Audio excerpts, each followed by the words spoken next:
नमस्कार सभी को, स्वागत है मेरे YouTube चैनल पीयूष मिश्र 13 पर। और आज हम बात करने वाले हैं वेद व्यास के महाभारत का जो 93वां विषय है, पांडवों का पराजय, उसके बारे में आज हम बात करेंगे।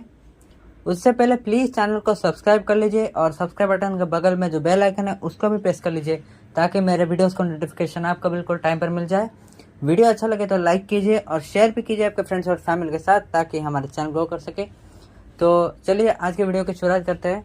पर उससे पहले मैं माफ़ी चाहूँगा कि बहुत थोड़ा गैप हो गया बीच में 2-3 महीनों का।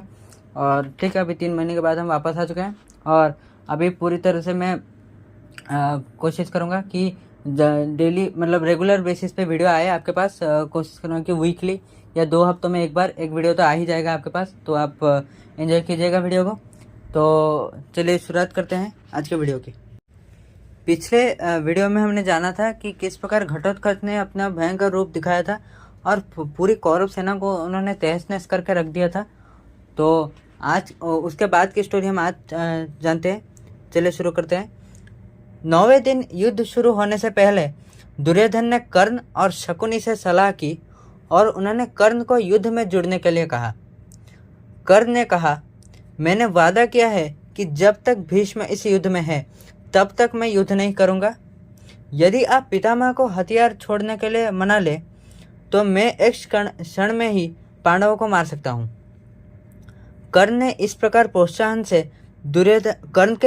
के प्रोत्साहन से दुर्योधन भीष्म के शिविर में गए और उन्होंने युद्ध की स्थिति का वर्णन किया और पितामह को अनेक कठोर वाक्य कहे। और दुर्योधन ने कहा, यदि आपके मन में पांडवों के लिए अभी भी दया है तो अभी स्पष्ट बोलिए, ताकि कर्ण आकर युद्ध करे। इस बात से विचलित ना होते हुए भीष्म ने कहा, दुर्योधन, मैं अपनी पूरी ताकत से तुम्हारे लिए लड़ रहा हूँ। मुझे दुख होता है कि तुम उस व्यक्ति को ऐसा कठोर शब्द बोल रहे हो जो युद्ध में अपने प्राण देने के लिए तैयार है। अर्जुन का पराक्रम किसी को अनजान नहीं है। गंधर्वों से जब कर्ण तुम्हें बचा नहीं पाए थे तभी अर्जुन ने तुम्हें मुक्त किया था। विराट के राज्य पर जब हमने आक्रमण किया था तो हम सभी मिलकर भी अर्जुन को नहीं हरा पाए थे। अब तो अर्जुन के रक्षक स्वयं वासुदेव श्री कृष्ण हैं उनके साथ। दुर्योधन, तुम अब अपने मोह के कारण ज्ञान शून्य बन गए हो, लेकिन मैं तुम्हें निराश नहीं करना चाहता। आज के युद्ध में तुम देखोगे कि पांडवों का क्या हाल होगा। मैं शिखंडी को नारी मानता हूँ, इसलिए मैं उसे नहीं मारूंगा, पर पांडवों के बाकी सैनिक और योद्धा मेरे हाथ से नहीं बचेंगे। पांडवों और कौरवों ने व्यूहों का निर्माण किया और आक्रमण शुरू किया। अभिमन्यु का आक्रमण इतना भयंकर हो गया कि कौरव सेना में हाहाकार मच गया। भीष्म, द्रोण, अश्वत्थामा, जयद्रथ जैसे महान योद्धा उसका सामना नहीं कर सके।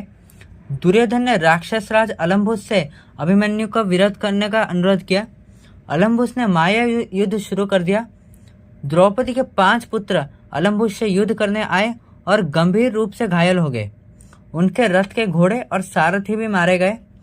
ऐसा लग रहा था कि द्रौपदी के 5 पुत्र अलम्बुस द्वारा मारे जाएंगे, लेकिन अभिमन्यु ने तुरंत आकर तीरों की वर्षा शुरू कर दी। घायल होने पर भी अलम्बुस विचलित ना होकर एक भयंकर माया उन्होंने वहाँ पर रचा, लेकिन अभिमन्यु के आगे ये सब बेकार था। उन्होंने दिव्यास्त्र से इस माया को रोका और अलम्बुस के वध के लिए प्रस्तुत होने लगे।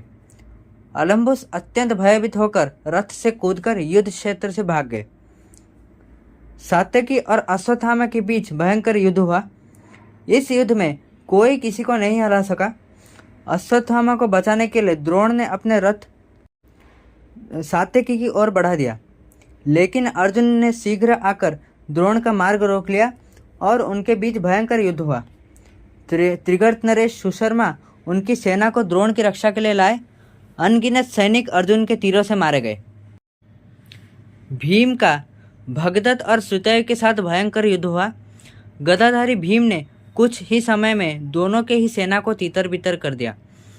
भीष्म ने दुर्योधन को दिए गए वचन को पूरा करने के लिए पांडव सेना में खलबली मचा दी। भीष्म के धनुष की टंकार वज्र के समान सुनाई दी। पांडवों ने उन्हें चारों ओर से घेर लिया था, फिर भी उनके सामने कोई टिक नहीं सका। कृष्ण और अर्जुन के सामने पूरी पांडव सेना बिखर गई। चारों ओर सैनिक चिल्लाते हुए भाग गए। श्री कृष्ण ने अर्जुन से कहा, पार्थ, जिस समय का तुम इंतजार कर रहे हो, अभी तक जिस समय का तुम इंतजार कर रहे थे वो अब आ गया है। भीष्म का वध करो, नहीं तो तुम्हारे सामने पूरी पांडव सेना नष्ट हो जाएगी। अर्जुन ने कुछ देर तक अपना मुंह नीचे करके कृष्ण को कहा, अपराजय का वध करके राज्य प्राप्त करने से कोई फायदा नहीं।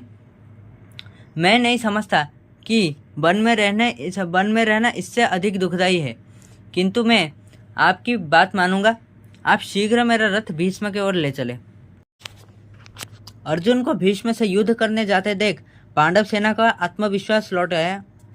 अर्जुन ने बार बार भीष्म पर आक्रमण किया, पर भीष्म से लड़ना एक बात थी और उन्हें मारने के लिए लड़ना दूसरी बात।